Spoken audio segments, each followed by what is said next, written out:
इतिहास सब्जेक्ट के एक टॉपिक प्राचीन इतिहास के प्रागैतिहासिक और सिंधु घाटी सभ्यता के बारे में हम लोग डिस्कस करेंगे।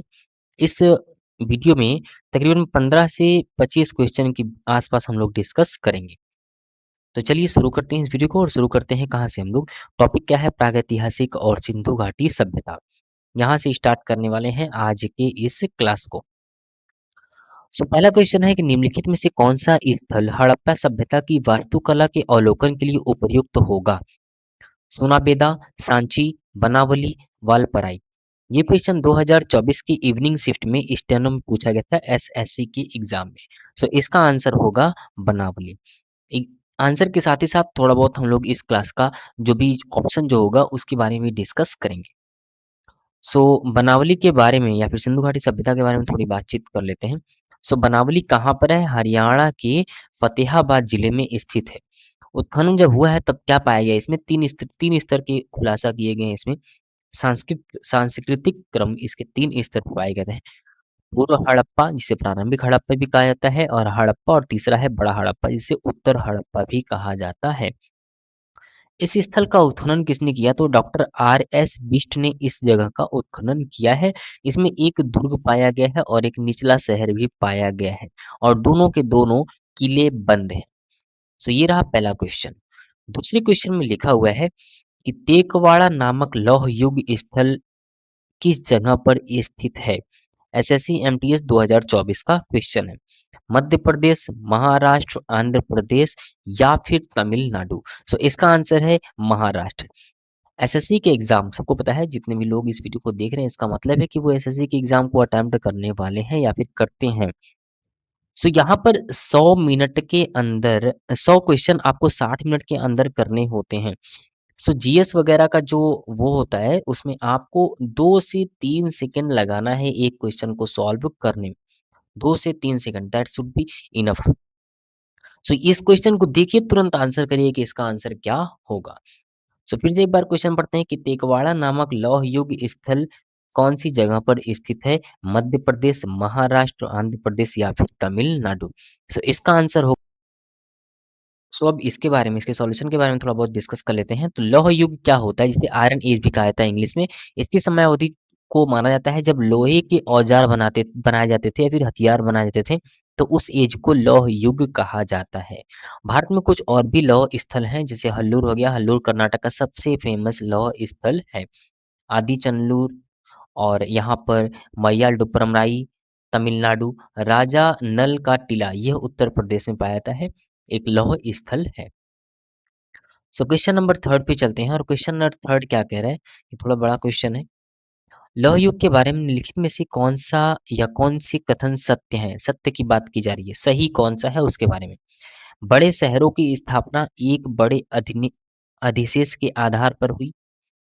इस युग से जुड़ा सिरेमिक चित्रित ग्रेवेयर जिसे पेंटेड ग्रेवेयर था। सिंधु घाटी सभ्यता लौह युग के दौरान फली फूली। अब ऑप्शन क्या दिया हुआ है? तो ऑप्शन दिया हुआ है नंबर 1 केवल 1 और 2, नंबर बी जो है वो केवल 1, सॉरी 2 और 3, 1 और 2, 1 2 3 सभी केवल 1। इसका आंसर क्या होगा? तो इसका आंसर होगा बी। बी कौन सा? मतलब 1 और 2। बड़े शहरों की स्थापना एक बड़ी अधिशेष के आधार पर हुई थी। इस युग से जुड़ा सिरेमिक चित्रित ग्रेवेयर था। इस युग का जो सिरेमिक था वो चित्रित ग्रेवेयर था। इसके बारे में थोड़ा बहुत डिस्कस करें। सिंधु घाटी सभ्यता कांस्य युग के दौरान विकसित हुई थी, लौह युग के दौरान नहीं। ये ऑप्शन जो 3 दिया था, क्या दिया था? सिंधु घाटी सभ्यता लौह युग के दौरान फली फूली, ये तो गलत है। आयरन एज नहीं कहा जाता है बल्कि इसे कांस्य युग भी कहा जाता है। सिंधु घाटी सभ्यता को कांस्य युग भी कहा जाता है। लौह युग के दौरान विकसित हुई जो क्षेत्र थी वो ग्रीस, रोमन, फारस, भारत ये सब थी। सिंधु घाटी सभ्यता नहीं कहा जाता है। अगले क्वेश्चन नंबर 4 की तरफ चलते हैं और क्वेश्चन नंबर 4 में क्या लिखा हुआ है? निम्नलिखित में से कौन सा कथन सही है? कथन कौन सा सही है उसके बारे में ही बताना है इसमें भी। तो ऑप्शन क्या क्या दिए हैं? पहला दिया है हड़प्पा संस्कृति केवल सिंध और पंजाब तक विस्तृत थी। हड़प्पा संस्कृति की लिपि को इतिहासकारों ने समझ लिया। हड़प्पा स्थलों से मिले समाधानों में मृतकों को आमतौर पर गर्तों में दफनाया गया था और नंबर डी जो है वो लिखा है सिंधु घाटी सभ्यता में अनन्नागार केवल हड़प्पा में पाए गए हैं। इसका आंसर क्या होगा? तो इसका आंसर जो होगा वो होगा सी। हड़प्पा स्थलों से मिले समाधानों में मृतकों को आमतौर पर गर्तों में दफनाया गया था। बाकी सिंध और पंजाब तक तो है नहीं, बहुत देखा आपने उत्तर प्रदेश तक आया है उधर से लेके और अभी तक इसकी जो लिपि है उसको समझा नहीं गया। इतिहासकार आज तक इसको समझ नहीं पाए हैं और सिंधु घाटी सभ्यता में अनन्नागार केवल हड़प्पा, ये भी बिल्कुल गलत है। सो अब इसके बारे में थोड़ा बहुत डिस्कस करते हैं। हड़प्पा की खोज 1921-22 में की गई थी दयाराम साहनी द्वारा। दयाराम साहनी ने हड़प्पा की खोज की थी 1921-22 में। पाकिस्तान के पंजाब से लेके रावी जिले तक स्थित है ये सिंधु घाटी सभ्यता। शहर 3 मुख्य भागों में विभाजित किया गया था जिसे गढ़ बोला जाता है, दुर्ग भी बोला जाता है, मध्यनगर और निचला नगर भी बोला जाता है।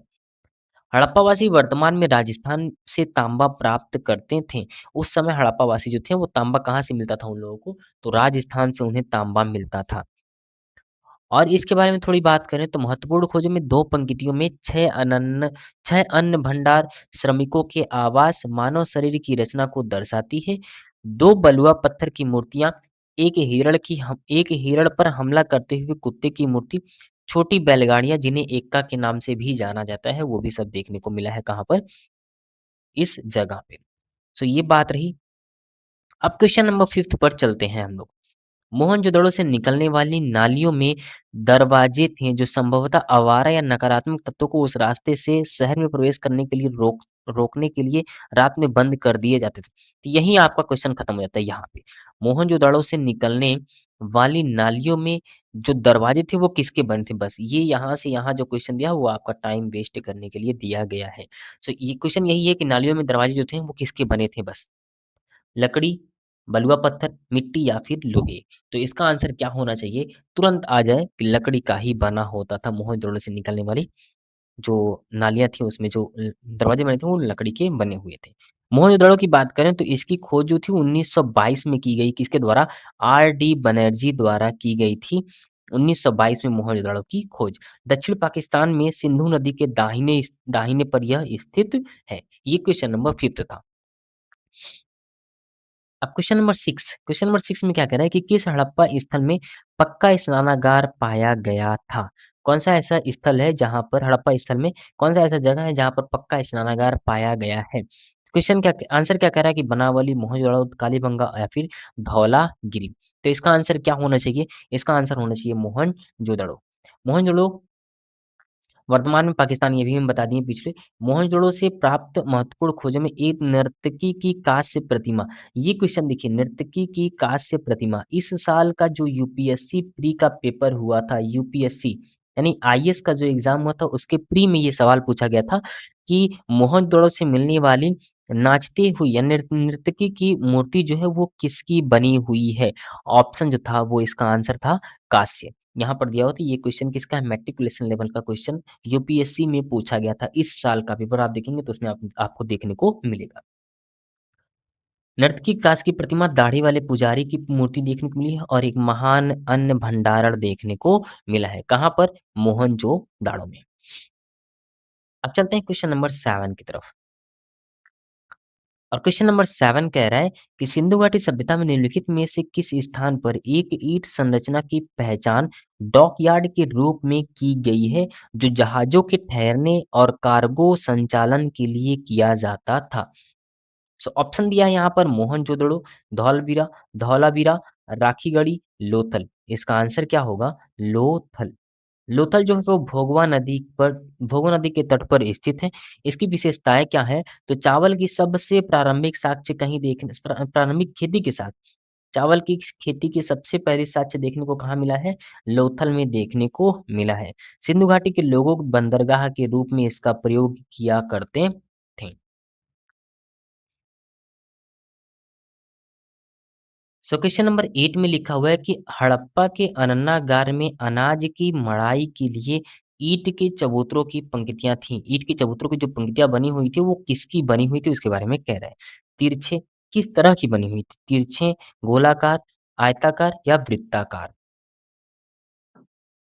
तो इसका आंसर है answer number option number D वृत्ताकार। इसके बारे में थोड़ा सा डिस्कस करते हैं। सो वृत्ताकार सिंधु घाटी सभ्यता के अन्य भंडार दो प्रमुख क्षेत्रों में पाए गए थे, मोहनजोदड़ो और हड़प्पा। हड़प्पा और मोहनजोदड़ो में सिंधु घाटी सभ्यता के अन्य भंडारण देखने को मिला था। सिंधु नदी के दक्षिण में स्थित मोहनजोदड़ो एक प्रमुख स्थल है जहां सबसे बड़ी इमारत महान अन्नागार पाई गई थी। सबसे बड़ी इमारत और महान अन्नागार कहाँ पाया गया था? मोहनजोदड़ो में। क्वेश्चन नंबर 9, सिंधु घाटी के कस्बों और शहरों की प्रमुख वास्तुशिल्प विशेषता क्या थी?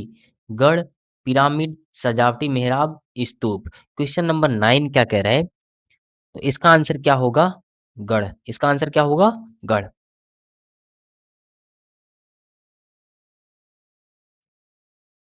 1921 में दयाराम साहनी ने हड़प्पा की खोज की। उसके बाद 22 में आर.डी. बनर्जी ने मोहनजोदड़ो को खोजा था।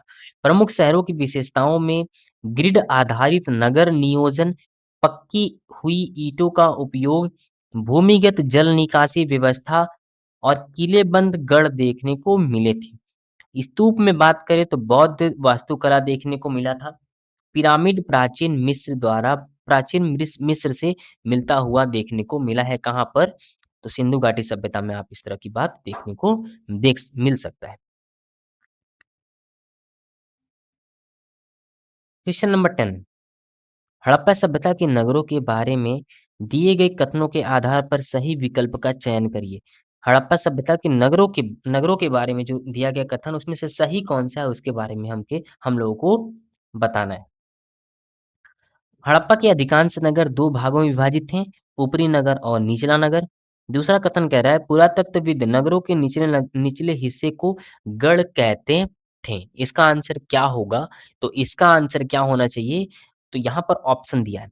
कथन 1 और 2 दोनों सही है, कथन 2 सही है, कथन 1 सही है, ना तो 1 सही है, ना ही 2 सही है। तो इसका आंसर होगा कथन 1 सही है। हड़प्पा जो है वो 2 भागों में विभाजित था, ऊपरी नगर और निचला नगर। लेकिन पुरातत्वविद ने नगरों के निचले हिस्से को गढ़ कहा है, ये तो बिल्कुल पूरी तरह से गलत है। ऊपरी हिस्से को गढ़ कहा गया है, ना कि निचले हिस्से को गढ़ कहा गया है। तो इस पर बात करते हैं तो केवल कथन 1 सही है। हड़प्पा शहर आमतौर पर 2 अलग-अलग खंडों में विभाजित किया गया है। पश्चिम का हिस्सा आमतौर पर क्षेत्रफल में छोटा लेकिन ऊंचाई में अधिक था, जिसे पुरातत्वविद ने गढ़ के रूप में कहा। ऑप्शन में क्या दिया है? दूसरा वाला जो कथन लिखा है उसमें कहा है कि निचले हिस्से को गढ़ कहा गया, तो निचले हिस्से को नहीं बल्कि ऊपरी हिस्से को गढ़ कहा गया है। जबकि पूरब के भाग का आकार बड़ा है लेकिन ऊंचाई में कम है, जिसे आमतौर पर निचला शहर कहा जाता है। सो जिसकी ऊंचाई कम उसे निचला शहर और पूरब भाग में स्थित है, जबकि जिसकी ऊंचाई ऊपर है पश्चिम में है उसे गढ़ कहा जाता है। क्षेत्रफल में वो छोटा है। क्वेश्चन नंबर 11 में क्या कह रहा है कि हड़प्पा नगरों के निम्नलिखित समूहों में से किस समूह में अग्नि वेदियां पाई गई हैं? कालीबंगा लोथल, बनावली चंद्रहूड़ो, मोहनजोदड़ो हड़प्पा, मोहनजोदड़ो धौलावीरा। तो इसका आंसर क्या होना चाहिए? इसका आंसर होना चाहिए कालीबंगा और लोथल। ऑप्शन ए सही है, कालीबंगा और लोथल। अन्य सिंधु घाटी सभ्यता स्थलों की खोज कालीबंगा में क्या-क्या पाया गया है तो वो देख लेते हैं।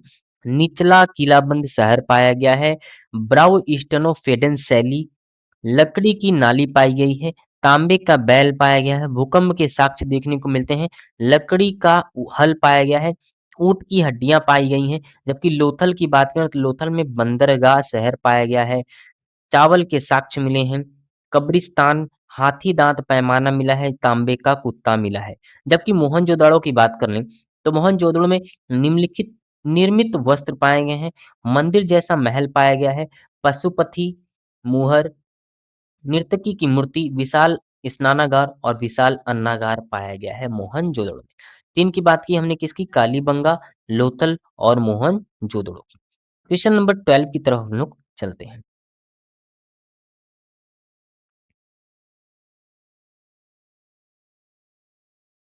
सो क्वेश्चन नंबर 12 में क्या कह रहा है कि सिंधु घाटी सभ्यता के विशाल विशाल स्नानागार के बारे में निम्नलिखित में से कौन सा कथन सही है?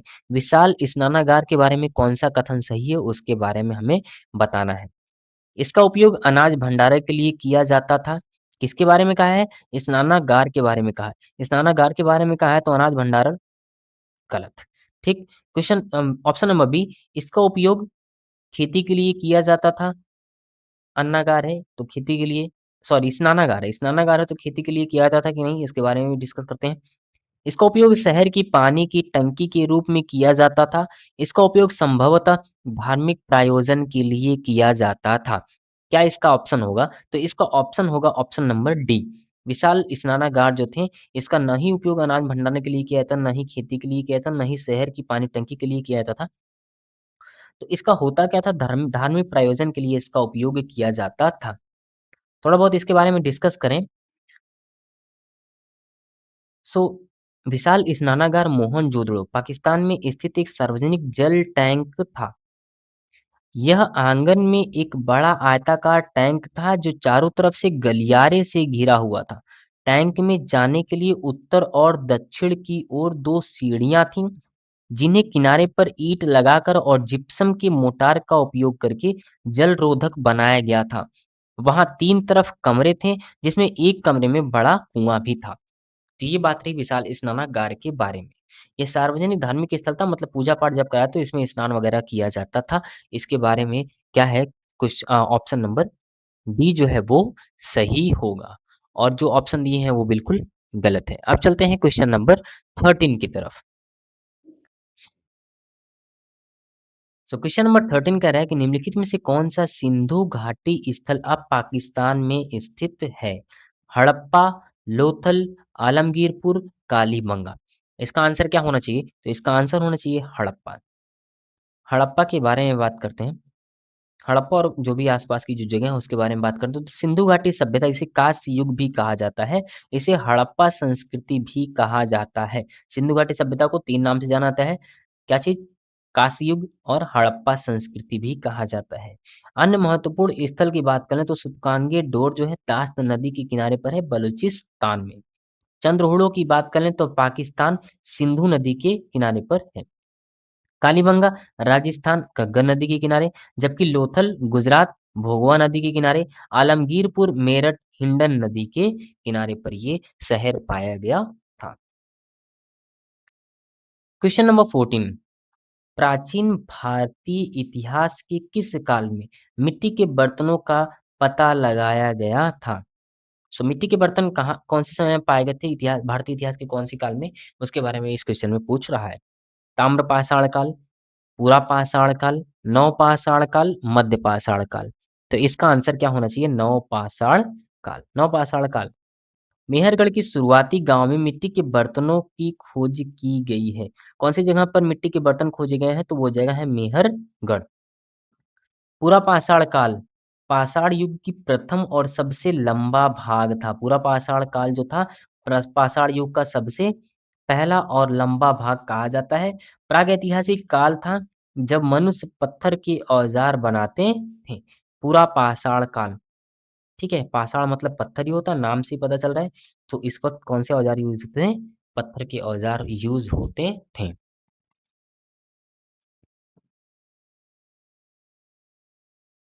क्वेश्चन नंबर 15, भारत में महापाषाण कब्रें बनाने की प्रथा लगभग कौन से समय तक शुरू हो चुकी थी?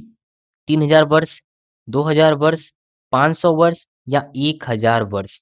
तो इसका आंसर क्या होगा? तो इसका आंसर होना चाहिए ऑप्शन नंबर ए। तो इसके बारे में बात करें, सो बहुत ज्यादा बड़ा इसके बारे में ऑप्शन ऐड कर दिया गया है। सो चलिए आगे चलते हैं, इसको आप लोग देख लीजिएगा। क्वेश्चन नंबर 16 की तरफ चलते हैं हम लोग। और क्वेश्चन नंबर 16 में कह रहा है कि संभवतः मेहरगढ़ में कपास की खेती होती थी। कौन से समय मेहरगढ़ में कपास की खेती होती थी? संभवतः, संभवतः लिखा है। सो 7000, 8000 साल पहले, 6000 साल पहले या फिर 5000 साल पहले? इसके बारे में आंसर क्या होगा? तो इसका आंसर होगा 7000 साल पहले मेहरगढ़ में कपास की खेती हुआ करती थी। क्वेश्चन नंबर 17 की तरफ हम लोग चलते हैं। तो क्वेश्चन नंबर 17 में कह रहा है निम्नलिखित में से कौन सा हड़प्पा कालीन नगर कच्छ के रण में खदीर बेत पर स्थित था। इसे 3 भागों में बाँटा गया था। तो ये रहा क्वेश्चन। तो इसका आंसर क्या है? सुक्काकोह, चंद्रहूडो, सुरकोटड़ा और धौलावीरी। इसमें आंसर क्या होगा इसका आंसर? तो इसका आंसर होना चाहिए धौलावीरा। इसके बारे में थोड़ा-सा डिस्कस करते हैं। धौलावीरा 1968 में पुरातत्व जगत की प्रति जोशी द्वारा खोजा गया था।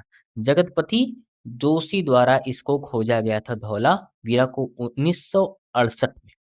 सिंधु घाटी सभ्यता का 5वां सबसे बड़ा महानगर है। यूनेस्को की विरासत की सूची में इसे 40वां भारतीय स्थल कहा गया है। यूनेस्को में भी इसे शामिल किया गया। यूनेस्को की विरासत सूची में इसे शामिल किया गया है। सुरकोटड़ा गुजरात के पूर्वोत्तर भुज में स्थित है। 1964-68 में जगतपति जोशी द्वारा खोजा गया ये भी जगह है। जबकि चंद्रहूडो 1931 में सिंध में पाकिस्तान में एनजी मजूमदार द्वारा खोजा गया था। सुत्ता को बलूचिस्तान में पाकिस्तान में है। पसनी शहर के पास मकराम तट पर स्थित है। जॉर्ज एफ डेल्स द्वारा खोजा गया था। अब क्वेश्चन नंबर 18 की तरफ चलते हैं। तो क्वेश्चन नंबर 18 में क्या लिखा हुआ है कि भीमबेटका पूरा पाषाण काल का एक प्रसिद्ध स्थल है। भारत के किस राज्य में स्थित है? भीमबेटका कौन सी राज्य में स्थित है? सीरियल का क्वेश्चन है, टीयर सेकंड का 2023 में पूछा गया। बिहार, उत्तर प्रदेश, राजस्थान, मध्य प्रदेश। तो इसका आंसर क्या होना चाहिए? मध्य प्रदेश। मध्य प्रदेश की बात करें तो मध्य प्रदेश भीमबेटका जो है किस लिए फेमस है? तो रॉक पेंटिंग के लिए फेमस है। इसे यूनेस्को के विश्व धरोहर स्थल में शामिल किया गया था 2003 में।